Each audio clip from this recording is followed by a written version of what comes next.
반갑습니다. 오늘도 새벽 돌베개에 나오신 모든 성도님들을 주님의 이름으로 환영합니다. 또 새롭게 하루가 시작되었는데요. 또 새로운 하루, 또 새로운 한 주간의 첫날을 하나님의 말씀, 욥기 말씀 묵상하면서 또 힘내어서 잘 살아가는 우리 모두가 되기를 바랍니다. 오늘 우리에게 주시는 하나님의 말씀은 욥기 21장 7절로 13절까지의 말씀과 34절의 말씀입니다. 어찌하여 악한 자들이 잘 사느냐? 어찌하여 그들이 늙도록 오래 살면서 번영을 누리느냐? 어찌하여 악한 자들이 자식을 낳고 자손을 보며 그 자손이 성장하는 것까지 본다는 말이냐? 그들의 가정에는 아무런 재난도 없고 늘 평화가 깃들며 하나님마저도 채찍으로 치시지 않는다.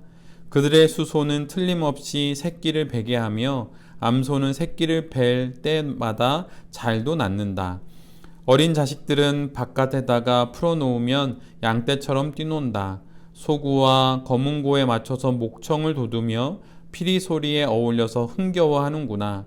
그들은 그렇게 일생을 행복하게 살다가 죽을 때에는 아무런 고통도 없이 조용하게 스올로 내려간다. 그런데 어찌하여 너희는 빈말로만 나를 위로하려 하느냐? 너희가 하는 말은 온통 거짓말 뿐이다. 아멘. 오늘은 욥기 21장의 말씀을 갖고 하나님의 셈법으로 고난을 지나다, 하나님의 셈법으로 고난을 지나다 라는 제목으로 함께 하나님 말씀을 나누도록 하겠습니다. 오늘 본문은 친구 소발의 말에 대한 욥의 주장입니다. 욥을 죄인이라 말하는 친구들의 말에 욥은 쉬지 않고 답변을 내놓습니다. 엘리바스이든 빌닷이든 소발이든 그들이 말을 마치면 욥은 멈추지 않고 반론을 제기합니다. 침묵을 하는 것이 나을 것 같기도 한다라는 생각이 들기도 하는데 아직 욥은 할 말이 많이 남아있고 그의 입을 닫을 생각이 전혀 없습니다. 마치 니느웨 성 언덕에서 벌레가 갉아먹는 박넝쿨 때문에 하나님께 항변하는 요나처럼 그렇게 끝까지 욥은 저항을 합니다. 그런데 이 저항이 싫지 않게 느껴져요. 욥은 친구들의 말에 따르면 죄인이기 때문에 고난을 받는 것입니다. 그런데 욥은 그렇지 않다고 말을 해요. 그러면서 우리가 사는 세상엔 이와 완전히 반대되는 경우도 있다고 이야기를 합니다. 예를 들면 악인임에도 불구하고 형통하고 평안한 이들이 현실 속에 있음을 보라고 욥은 말합니다. 악인임에도 불구하고 그들은 장수를 하고 권력을 잡아 세도를 누립니다. 뿐만 아니라 그들의 자녀들까지 굳게 서고 평안을 누리지요. 세상에서 무서울 것 없는 권세를 누리지만 그들의 삶 속에 하나님의 징계는 보이지를 않습니다. 그들의 가사는 날마다 늘어나고 돈은 셀 수 없이 모여들고 자녀들은 춤추며 노래하며 그렇게 삶을 살아갑니다. 그들에게 하나님을 전해도 그들은 아랑곳하지 않고 그 삶을 지속하지요. 그리고 오히려 하나님에게 이렇게 말합니다. 우리를 떠나라고 말이죠. 하나님 없이도 충분히 행복하고 또한 평안하기 때문입니다. 그들의 형통한 현실 속에 하나님은 불필요한 존재이기 때문이에요. 지금 욥은 바로 이런 현실, 악인들이 형통을 누리는 이 현실에 대해서는 어떻게 말할 수 있겠냐고 친구들에게 묻는 것입니다.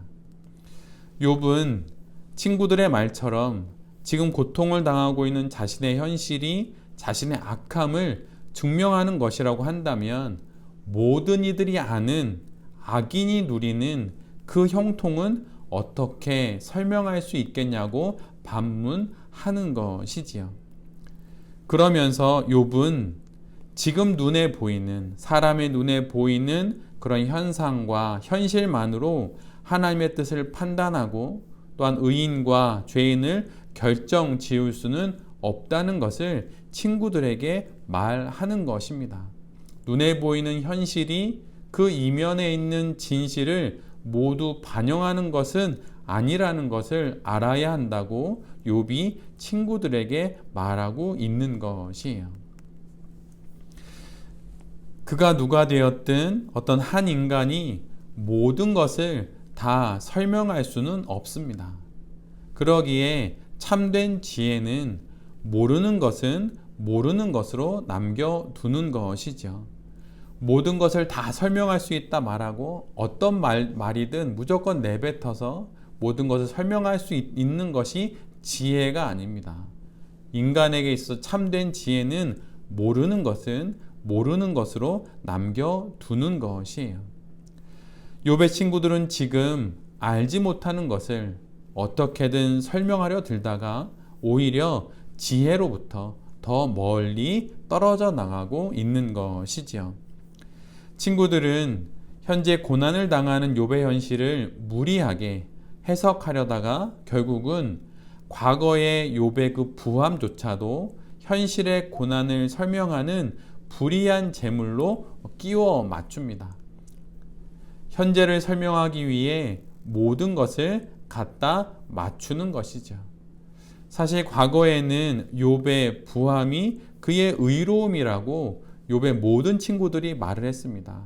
너가 의롭기에 하나님께서 이런 부를 허락해 준다고 그렇게 욥의 부함이 그의 의로움을 증명하는 증거가 된다고 말을 했었지요.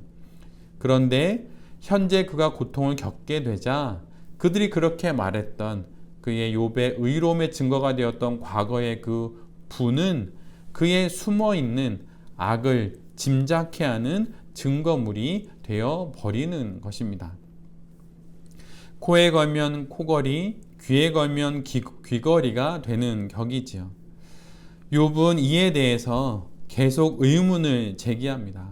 그리고 그가 현재까지 얻은 그의 답을 친구들에게 말을 하지요.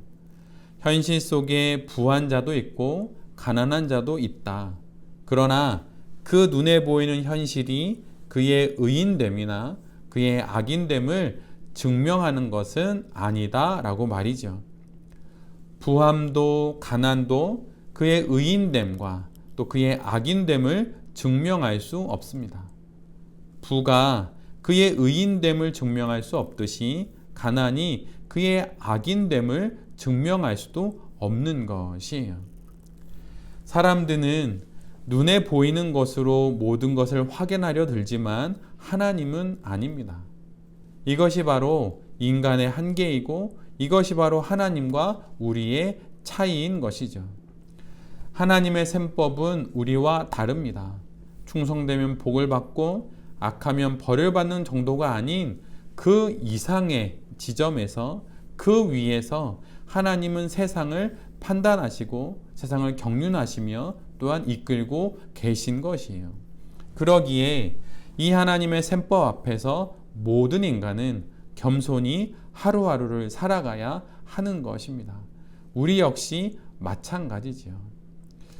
욥은 지금 하나님의 이 새로운 셈법 앞에 서 있습니다.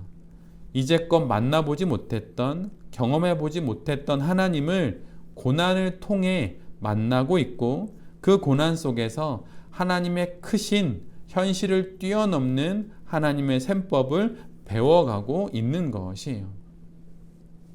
그래서 다른 이들은 고난을 피해야 할 쥐레바처럼 생각하지만 고난 가운데 있는 욥은 이 고난으로 새로운 하나님, 이전에는 몰랐던 그러나 고난 가운데 알게 된 그런 새로운 하나님을 어떻게든 붙잡으려고 끊임없이 변론하고 계속 저항하는 것입니다.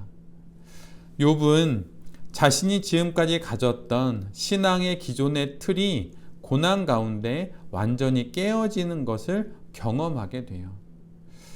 새로운 시대에는 새로운 해석이 필요한 법입니다. 우리가 2, 3년 전에 경험했던 코로나, 그때에 기존 세상에 코로나로 인해서 균열이 생겼고 새로운 세상이 열렸던 것처럼 우리의 인생 속에서 어떤 새로운 일들을 경험하게 될 때 그것이 새로운 시대를 여는 그런 열쇠가 될 수 있고 또 그 새로운 시대를 우리가 잘 이해할 수 있도록 새로운 해석이 우리에게 필요한 것이지요.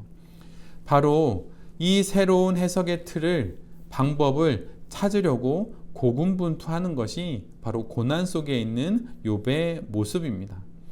이해할 수 없는 현실, 해석되지 않은 현상 앞에서 욥은 하나님의 셈법을 찾아보려고 끊임없이 애쓰고 있어요.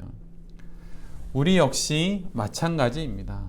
어떻게 전개될지 알 수 없는 상황 속에서 우리가 가져야 하는 것은 그 무엇에 대한 확신이 아니라 지금 내가 하나님의 새로운 시대, 새로운 시간, 새로운 해석으로 세계를 찾고 있는지에 대한 확인이라고 하는 것이죠.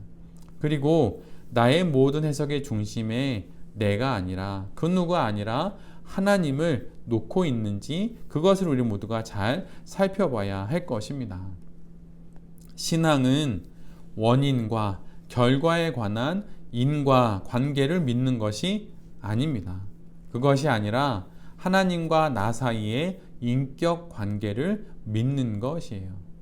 기계적 보상의 인과관계가 아니라 마치 삼위일체 하나님과 우리가 함께 동행하는 모습을 춤추는 것에 비유했던 믿음의 선인의 그런 표현처럼 바로 인격적인 관계로 우리가 우리의 인생을 살아가게 되는 것이지요. 지금 욥은 하나님의 셈법으로 고난의 문을 여는 열쇠를 지금 깎고 있는 중입니다. 열쇠가 문에 맞는 모양이 되기 위해 여러 번 깎여지고 다시 맞춰보고 깎여지고 그렇게 되듯이 지금 욥이 그런 경우를 지나고 있는 것이고, 또한 우리 모두도 신앙 인생 속에서 어려움을 만났다면 바로 그런 시간을 보내고 있는 것이죠. 고난으로, 형통으로, 또한 육신의 연약함과 수많은 사건과 사연들로 우리가 이처럼 고난의 문을 열 수 있는 그 열쇠, 하나님의 셈법, 새로운 셈법을 우리 모두가 손에 쥐게 되는 것입니다. 그러기에 신앙 인생의 여러 일들에 대해서 일희일비하지 말고 하나님의 셈법을 잘 배우고 있는지, 그리고 하나님의 셈법을 따라 이 고난의 문을 열 수 있는 그 열쇠를 잘 깎고 있는지 살펴봐야 할 것입니다. 새벽 돌베개의 모든 성도님들과 또 이 말씀을 전하는 제 자신이 참으로 침착하게, 또한 참으로 차분하게 고난 가운데, 시련 가운데, 또한 어려움 가운데 하나님의 셈법을 생각하면서 잘 지나가고 마침내 하나님의 셈법으로 잘 깎여진 고난의 문을 열 수 있는 그 열쇠를 손에 쥐고 어떤 사연이든 어떤 사건이든 잘 열고 지나가게 되는 귀한 믿음의 성도들이 될 수 있기를 간절히 기도드립니다. 아멘. 기도하겠습니다. 주님, 인생에서 가장 중요한 것은 내가 사는 이 인생이 하나님께 속해 있다는 사실을 아는 것입니다. 수많은 사건과 사연들 속에서 하나님의 손 위에 내 자신이 있다는 것을 잊지 않는 우리 모두가 되게 하여 주시옵소서. 또한 많은 시련과 고난 가운데 하나님의 마음에 딱 맞는 열쇠가 되기 위해서 잘 깎여지는 우리 모두가 되게 하여 주시고, 또 하나님의 셈법을 따라 고난의 때를 잘 지나가는 지혜로운 성도들이 되게 하여 주시옵소서. 새롭게 한 주를 시작하게 됩니다. 주님 간절히 구하오니 이 한 주간에 있을 모든 일들 가운데 우리 곁에서 임마누엘로 함께하여 주시고 우리의 앞과 우리의 뒤에서 에베네셀로 우리를 도와 주시옵소서. 이 모든 말씀 예수 그리스도의 이름으로 기도드립니다. 아멘.